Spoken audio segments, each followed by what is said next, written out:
Hello internet friends, today we're going to review the music by Aynex. It's a music project without a clearly defined style, created by composer Juan Rodriguez from Asturias, Spain. Its setlist includes influences from film soundtracks, retro wave, pop, hard rock and metal. He mainly collaborates with vocalists who brings his compositions to life, and we're going to check Electric Love, which is collaboration with the vocalist Bella. And without much further ado, I'm gonna grab my trusty headphones and let's give it a listen. Eyes on the phone, lost in the feed, love in the air or stuck in a screen.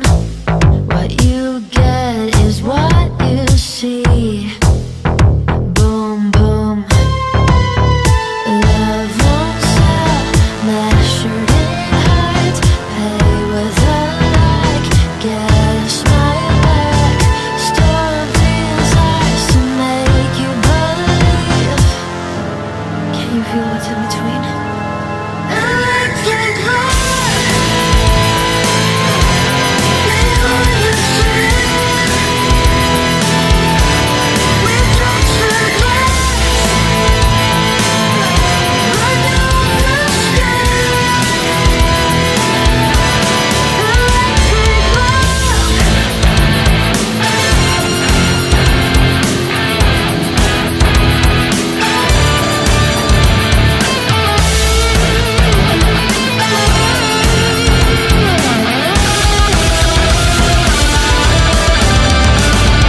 smile for the camera, all day and night. Swipe again, forget real things. Who would have thought a like could sting? Like, keep scrolling, scrolling. Love on set, measured in views. Time for a heart, then it's gone too fast. Store of desire to make you believe. Can you feel what's in between? Electric love, behind the screen. We frosted glass, right off the skin. Electric love, behind the screen.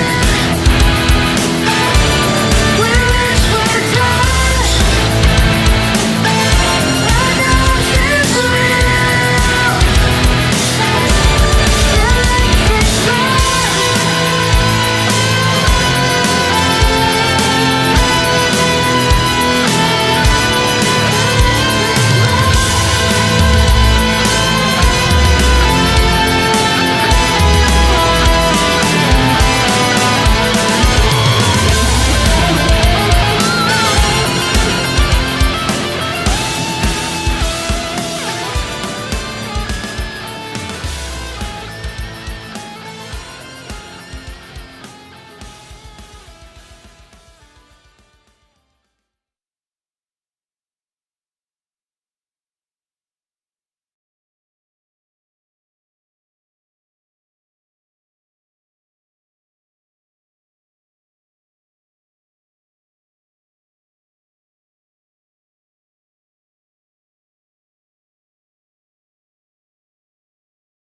I like the track. The composition was pretty great. I was vibing with it. I loved the vocals. The vocals were amazing. The touch of the backing vocals were pretty cool. Like the sinister aspect of it, I did really enjoy that. It's like the dark side of the song. The guitars were amazing and the synths were really nice. It has some electropop vibes, but with a darker tone, which I love. And yeah, those guitars were pretty amazing. Guitar solos, the riff, everything was pretty enjoyable. I did really enjoy the song from a composition standpoint, so I wouldn't change anything from that. I understand that you're doing everything like by yourself. Aynex is doing the mastering, the production, everything, and that's pretty cool because I do like to do that. I learned a little bit of all that stuff, and when I was going through a hard economical situation, so I learned to do all the stuff myself, and I fell in love with the process. That's how I learned. I learned from necessity, because I couldn't afford to pay anyone else to do the mix and the mastering. So that's how I learned to do my stuff also. So yeah, the problem that I'm going to have with this song that I have is like, I feel it needs somebody on the bass, you know. It's like, it's too bright, especially the part when the song explodes, and that is pretty amazing because it's a nice chorus, but there is some crash that is hitting really hard, and it's really bright, and the song is really bright overall, and I feel it doesn't have too much bass. It's like, has that synth bass that has a nice hook that dun, dun, dun, that is happening, but that bass is like more on the bass mid, and I feel I'm lacking on the sub bass area to have more body on the song. That's one thing, and the other thing is like the crash and whatever stuff is like really bright. I know these are bright headphones. These are the Audio-Technica R50X, and they are on the brighter side, open backs, by the way. But this was like too bright, so if it sounded like really bright, those crashes. So be careful with that stuff. Like, lower them down, EQ them a little bit so they aren't that harsh. Yeah, the whole track was leaning a little bit to the brighter side, and I felt like the bass and the body was lacking a little bit. But that's just the only thing that I find that I don't like, because the rest of the track is really great. It's just a little bit on the mix aspect there, because I would like to have more body, to be more full. It's like really leaning into the middle and the height. But yeah, the rest of the stuff is really nice.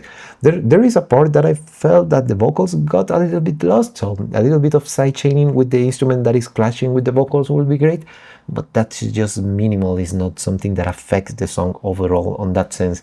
But it was pretty enjoyable, with, like I mentioned, from the stand of the composition standpoint. The guitars, everything was amazing. I was enjoying it, vibing with it. So here are just technical recommendations that I'm giving. I felt like it lacked somebody, and it was too bright, but it's a great track overall. It's a pretty enjoyable. Probably I should need to try it on my monitors if I felt it's a little bit different and it doesn't feel that bright, because I know these headphones are bright, but I felt it was more on the brighter side. Nothing wrong with that, but probably people that listen on those cheap earbuds that only reproduce the high frequencies or whatever are going to have a hard time with that. So be careful with the balance. But that's the only thing. Like I mentioned, I did really enjoy the song. I vibe with it. The vocals were lovely. I love all these 80s elements with the guitar, and it's a nice synth wave, darker pop track that is really nice with those elements of rock and electronic music all happening at the same time. So it was pretty enjoyable. Just be careful with that, the balance of the mix, and you are going to have a great time with your next tracks, because I like the ideas. The ideas are there, and the ideas are pretty cool. It's just a little bit to move here and there and take it with a grain of salt. Maybe this is not the best reference. I try to have the best reference, but probably there are higher end headphones out there. But yeah, that's how I felt it, and those are my recommendations. It's up to you if you take them or not. But yeah, pretty nice. Got my thumbs up because it's a nice track. It's pretty enjoyable. It's something I was vibing with. It's a track that I would like to revisit, I had to listen again, so that's pretty important too. And yeah, I'm gonna leave it right here. So I hope to see you in another one. Bye.